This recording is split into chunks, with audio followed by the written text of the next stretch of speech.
Gak sabar NM bebas. Apa gak dibombardir kalian semua? Seru nih kalau NM bebas ya. Yang bener-bener udah jelas-jelas bukti gak lengkap. Bakal dihantam mati-matian kau main NM, percaya sama aku. Kelar kau. Terus kata si burung pit-pit, temanin si NM ya. Dokter O, temeninlah si NM, kasihan. Ingat gak kau yang dibuang sama NM? Bukan kau yang buang NM. Share ke aku, bilang gimana tanggapan kamu mengenai babu owner itu ya. Si hewan. Aku gak meladenin babu ya. Biarin saja. Gak ada yang ngubris dia, kasihan. Ngoceh-ngoceh. Babu. Teruntuk Niki Bull tersayang, amiku tercinta, dengar dulu kata Walid ya sayang, dengar. Ini kata-kata dari Walid. Jika nanti Niki Bull tidak bisa bebas dalam perkara pemerasan ini dan akan dihukum 20 tahun penjara, tenang sayang ya. Masih ada Walid di sini yang menunggu kebebasan Niki Bull.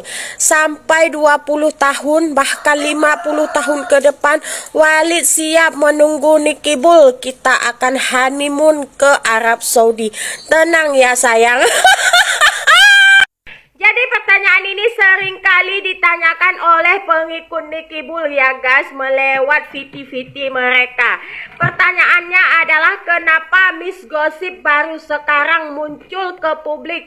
Kemarin-kemarin kemana aja? Apakah Miss Gossip ini buzzer bayaran yang dikirimkan khusus untuk memerangi Niki Bull? Aduh guys, ini Miss Gossip kasih paham ya guys.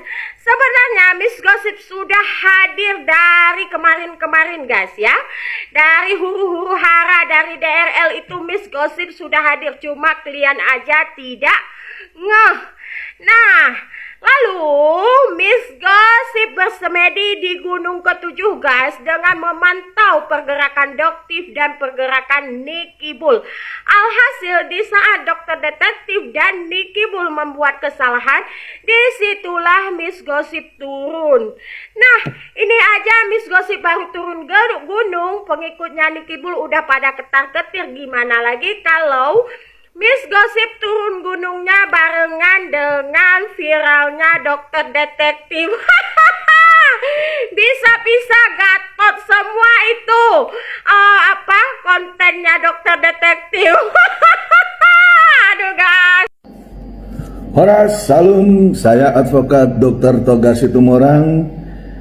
Di hari Rabu tanggal 9 April 2025 terkait perkembangan kasus Nikita Mirzani dengan Mail yang telah ditetapkan sebagai tersangka dan juga dilakukannya satu penahanan dan sudah 2 kali perpanjangan masa penahanan.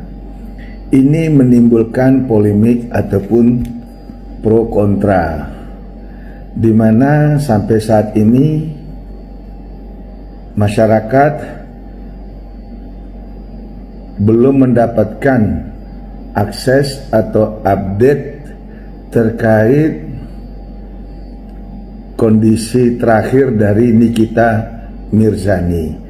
Demikian juga dari pihak pengacara Nikita Mirzani, rekan pengacara Bapak Fahmi, itu sampai saat ini berbicara di publik sangat-sangat terbatas dan tidak adanya terekspos bagaimana posisi dari kliennya. Namun ada juga yang timbul, kenapa sampai saat ini seorang pengacara yang ditunjuk oleh Nikita Mirzani tidak melakukan pra-peradilan. Nah, ini tentu punya perhitungan sendiri dari seorang pengacaranya Mbak Fahmi. Kenapa dia tidak mengambil pra-peradilan?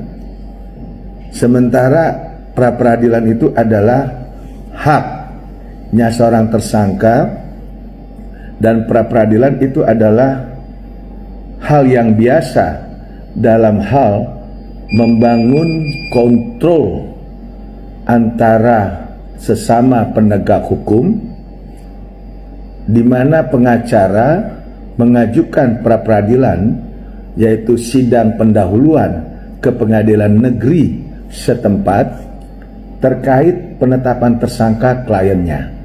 Dan ini adalah hak kontrol agar bisa jelas posisi hukum, baik itu kepolisian, kejaksaan, dan tersangka.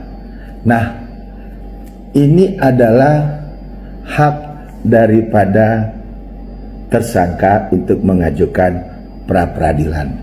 Namun sampai saat ini ruang tersebut tidak pernah dimanfaatkan atau tidak pernah diajukan oleh pihak pengacara dari Nikita Mirzani. Nah, ini yang kita sangat tunggu apa langkah selanjutnya, dan saya mendukung dan saya yakin pihak pengacara mempunyai strategi agar berharap kasus ini segera masuk ke persidangan. Namun apabila nanti dari pihak polisi tidak mampu untuk memenuhi apa yang diminta oleh pihak kejaksaan, karena nanti pihak kejaksaan yang akan mendakwa seorang tersangka menjadi terdakwa di depan persidangan, itu maka mau tidak mau Nikita Mirzani harus bebas demi hukum. Nah, jadi ruang-ruang ini yang ada di dalam proses dari seorang Nikita Mirzani dan Mail. Kita tunggu perkembangan selanjutnya. Semoga yang akan kita tahu proses ke depan betul-betul penerapan terhadap sangkaan yang diduga kepada Nikita Mirzani memenuhi rasa keadilan, bukan karena pesanan atau tekanan orang-orang tertentu. Nah, itu dari saya, Advokat Dr. Toga Situmorang, sebagai seorang praktisi hukum, agar kita terus menunggu bagaimana dari keadilan yang diharapkan oleh Nikita Mirzani. Shalom, Tuhan memberkati.